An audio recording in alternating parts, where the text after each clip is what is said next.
Many cities around the world have their own famous disasters, from the Great Fire of London in 1666 to the Boston Molasses disaster, and of course the destruction of Sydney's tram network. Closer to home, Melbourne has had lots of floods, including 1934, which I've talked about before in this video up here. But one of our most destructive and formerly famous disasters of the late 19th century has largely been forgotten today, the Great Fire of Melbourne of 1897.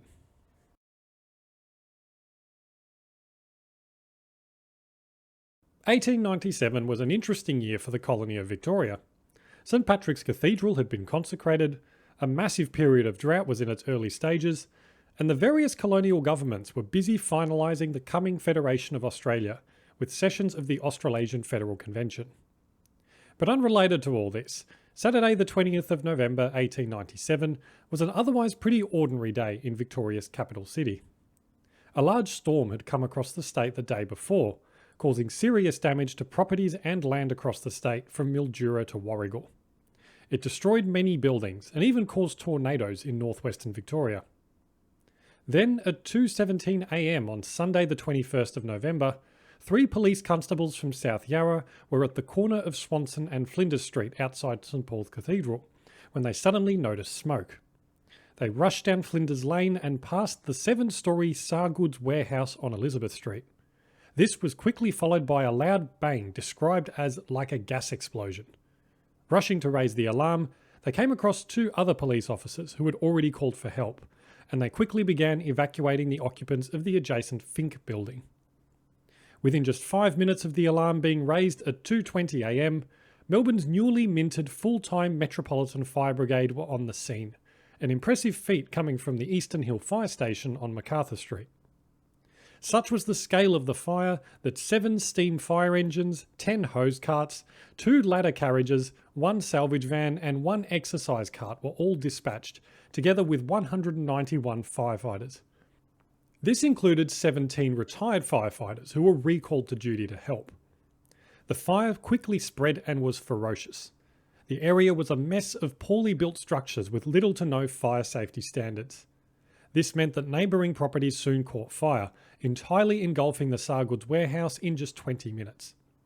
From its beginnings as a swampy, unsealed goat track, Flinders Lane at the time was also known as the main drag for lots of warehouses, wholesalers and fashion-related businesses, like tailors and milliners.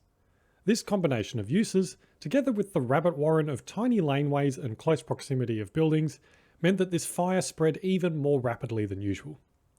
A police superintendent said later that the Sargoods warehouse, on account of its flammable materials and proximity to other buildings, could scarcely have been better constructed for the spread of fire.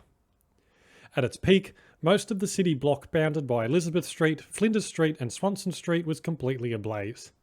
Young and Jackson's was damaged and almost succumbed to the flames, but was saved when the roof was deliberately flooded with water. Even Flinders Street Station caught fire several times, but these were quickly extinguished by special squads of firefighters who were dispatched to deal with them. One building famously survived very well, despite being very close to its origin. The Mutual Store, one of the newest buildings in the city, had been constructed only 6 years earlier. Its owners advertised it as being fireproof, as special precautions had been taken using the latest in fire safety technology and design, after their original building had burned down in an earlier fire. It was built using similar principles to how watertight doors help prevent a ship from flooding. The building was divided into 3 separate sections, all fireproof from each other, with walls built entirely of non-flammable materials. The exterior walls were brick, it had a sprinkler and fire alarm system, and the roof was covered in a layer of concrete and asphalt. Eventually the fire was brought under control.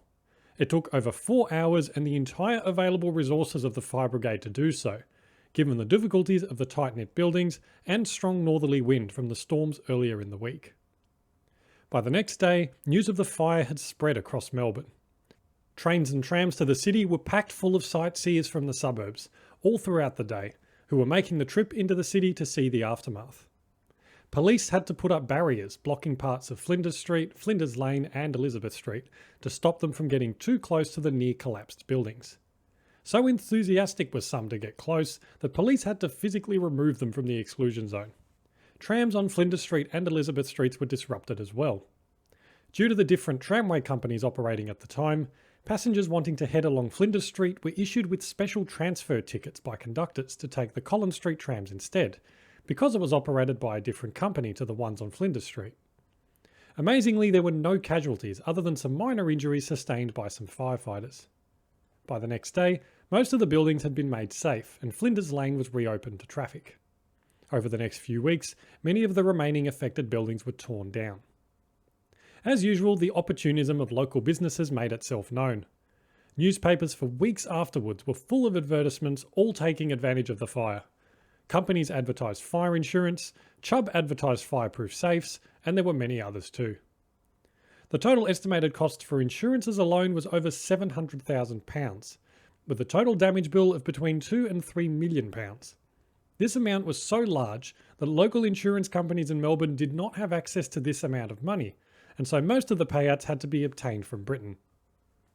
In the aftermath, the good citizens of Melbourne and their governments were full of praise for the actions of the fire brigade. It was felt and also determined later that their quick response and coordinated efforts prevented a much greater disaster from taking place. The Age summed up the feelings of many in a very poetic account of the fire on Tuesday the 23rd of November, comparing the firefighters to indefatigable soldiers facing battle. At the same time, there were calls for increased funding and resources for the brigade, including increasing the available insurance fund. As I mentioned before, it was a very recent institution, only having been formed a few years earlier. I'll probably cover this history in more detail one day, as it's very interesting in its own right. And so, a police investigation and subsequent inquiry were launched. For some reason, the inquiry had a limited scope and reported back very quickly in December. Although it conducted extensive interviews and research, it did not find the cause of the fire. There was predictable media and public outcry over its limited scope and lack of examination, and so the government convened a special board of inquiry. It handed its report down in March 1898 and had some, interesting recommendations.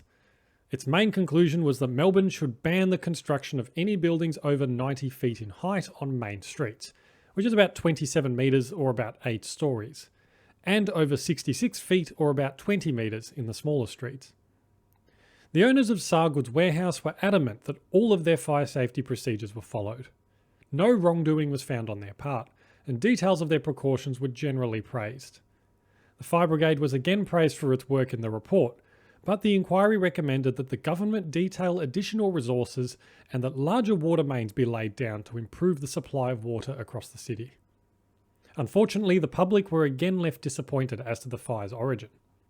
Although there were many theories, some more plausible than others, there was not enough evidence for any official to make a definitive conclusion. Theories included a build-up of gas, a night watchman leaving a fire burning, and even a sewing machine in one of the many small workspaces throughout the area. And to this day, the actual cause of the fire remains unknown. Today, the city block has changed a lot, but surprisingly less so than other parts of the city. The 43-metre tall Finks building, which was badly damaged in the fire and was the tallest in Melbourne at the time, was demolished in 1967 and replaced by this office block on the corner of Flinders and Elizabeth Streets. Sargood's rebuilt their warehouse on Flinders Lane in 1899.